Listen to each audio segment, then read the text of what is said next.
Oke, assalamualaikum warahmatullahi wabarakatuh.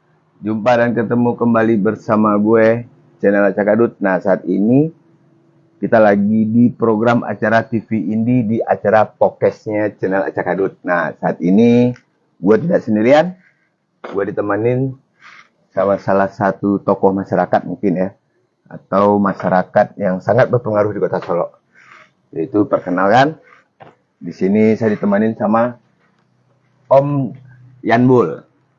Betul ya, Om Yanbul ya? Ya. Nah, Om Yanbul sengaja kita undang di program TV Indie di acara podcast santai bersama gue channel Acakadut. Kita sedikit mau membahas tentang fenomena yang terjadi di Kota Solo saat ini.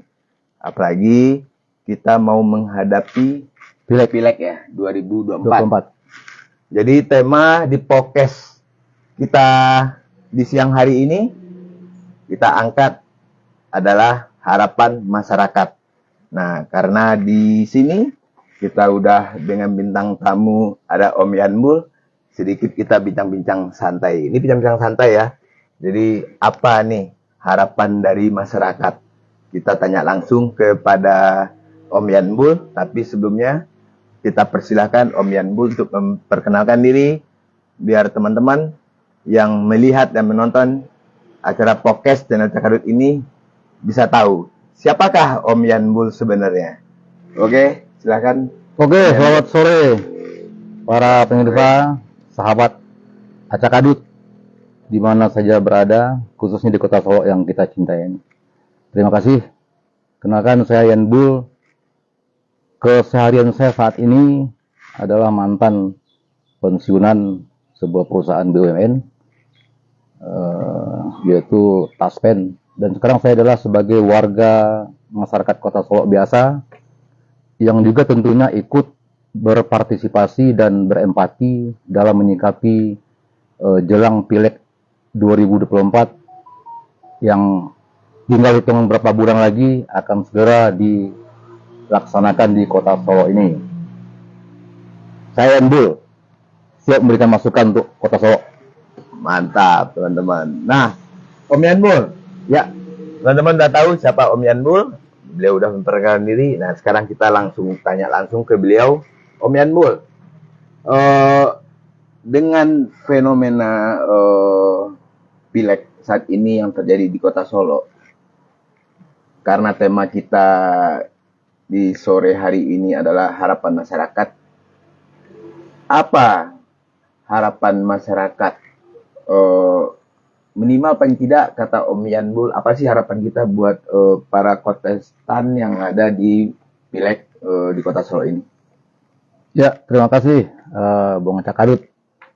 Sejatinya, dan ini tidak lagi menjadi rahasia umum Ya. dari tahun ke tahun, dari periode ke periode. Setiap Kota Solo melahirkan calon-calon anggota dewan yang terhormat, selalu saja terjadi dua fenomena, puas dan tidak puas. Ya. Dalam artian, ini tidak seluruhnya. Ya. Banyak yang telah duduk sebagai anggota dewan,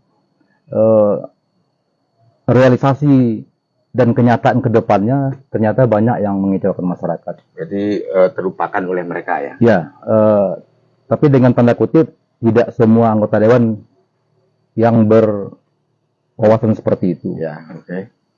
Jadi kita berharap ke depannya, saya himbau kepada masyarakat pemilih untuk semakin cerdas dan bijak dalam menentukan pilihan ketika mendudukkan seorang wakil rakyat di kantor dewan terhormat. Apalagi ini dengan masa rentang waktu 5 tahun ya? Iya, 5 tahun. Bukan waktu yang sebentar ya? Ya, kita berharap juga kepada para anggota dewan, terutama yang pemula-pemula. Ya. Silakan Anda berkompetisi, dan semua orang punya hak untuk menjadi seorang anggota dewan. Tetapi Anda juga harus memiliki visi misi yang jelas untuk kemaslahatan masyarakat Kota Solo. Jadi jangan hanya motivasinya untuk maju sebagai seorang anggota dewan, hanya ingin merubah nasib. Kebanyakan saya lihat seperti itu. Jadi saya berharap ke depannya Dan ini juga sebagai PR untuk seluruh partai-partai politik yang ada di Kota Solo.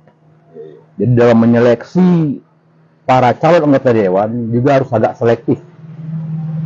Sehingga nanti di 2024 Kota Solo akan melahirkan sosok-sosok anggota dewan yang betul-betul merakyat dan betul-betul menjadi perpanjangan tangan masyarakat dalam menyampaikan aspirasi mereka.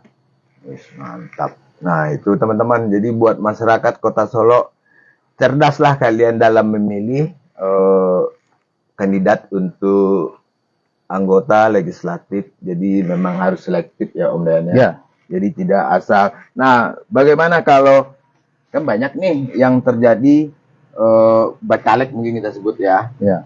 Istilahnya mereka juga. Nah, untuk mengatasi masyarakat tidak ketergantungan atau pembodohan dengan yang mereka janjikan dengan money politik, dengan menjadikan sesuatu uang contohnya.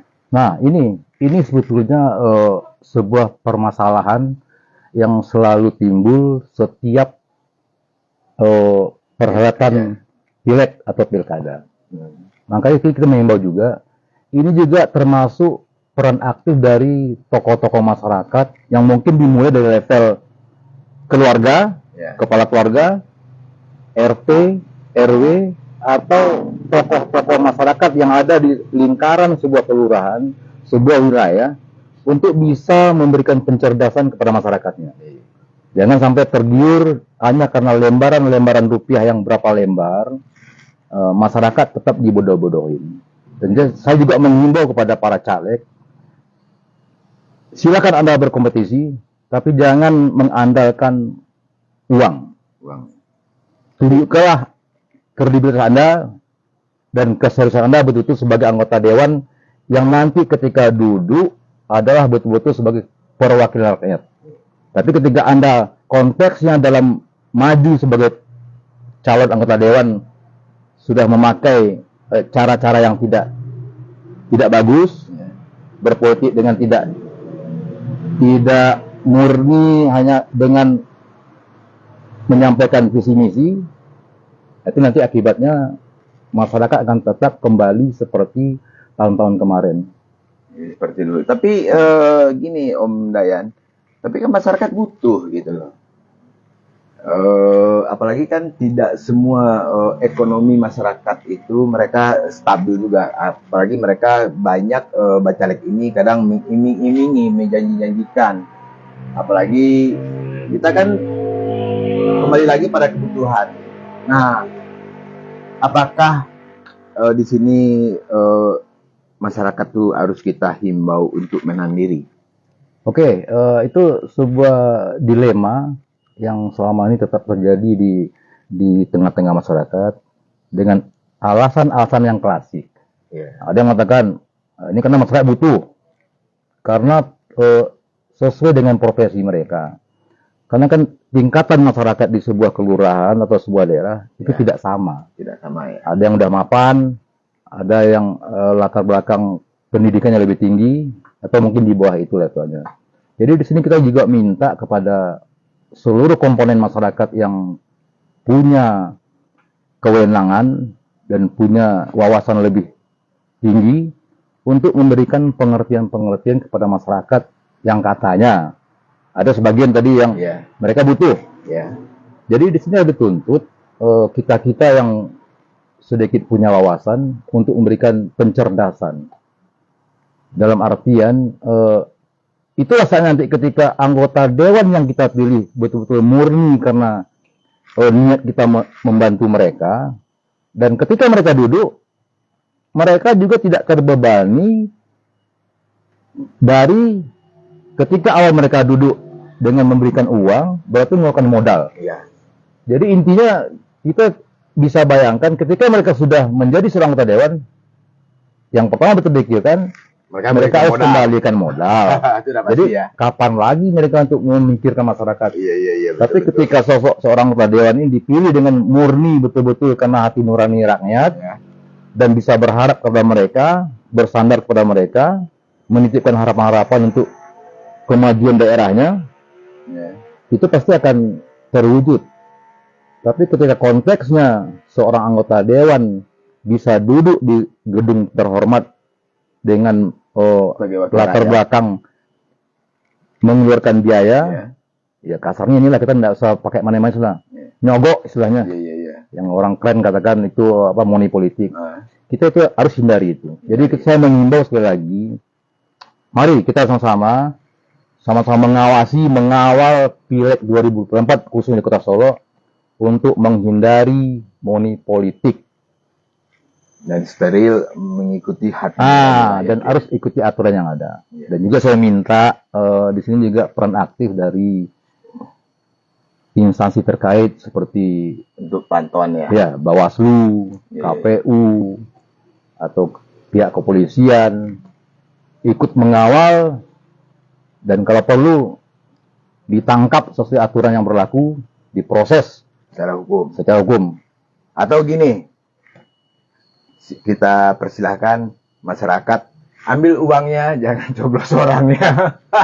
Itu juga sebuah pendidikan yang tidak benar. Oh, tidak benar ya. Berarti harus kita luruskan. Dalam hidup pun kita harus juga bersandar kepada agama. Oh iya. Betul. Sekali mengatakan tidak. Ya. Jangan istilah, memang itu sering terjadi. Ya. Ketika caleg atau tim ses menawarkan uang, ambil uangnya, tapi jangan dipilih. Itu juga nggak bagus. Karena dengan kita menerima apa yang diberikan oleh seseorang, berarti kan sama aja kita memberikan suatu janji. Kan? Nah, kita sudah berjanji dan kita juga sudah berbohong.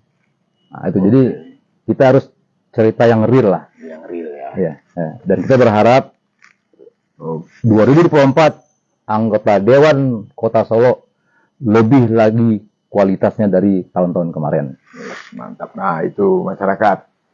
Kata salah satu tokoh yang ada di Kota Solo yang kita podcast pada sore ini, ngobrol santai bersama Om Dayan. Nah, jadi teman-teman bisa melihat apa yang disampaikan oleh Om Dayan itu sangat bermanfaat untuk pencerdasan buat masyarakat Kota Solo khususnya. Oke, sampai jumpa kita di podcast channel Cakadut yang berikutnya. Terima kasih Om Dayan atas waktunya. Sukses terus buat Om Dayan dan sukses terus buat masyarakat Kota Solo khususnya semakin pintar dalam menghadapi Pileg 2024. Oke, gua Cakadut pamit diri. Assalamualaikum warahmatullahi wabarakatuh.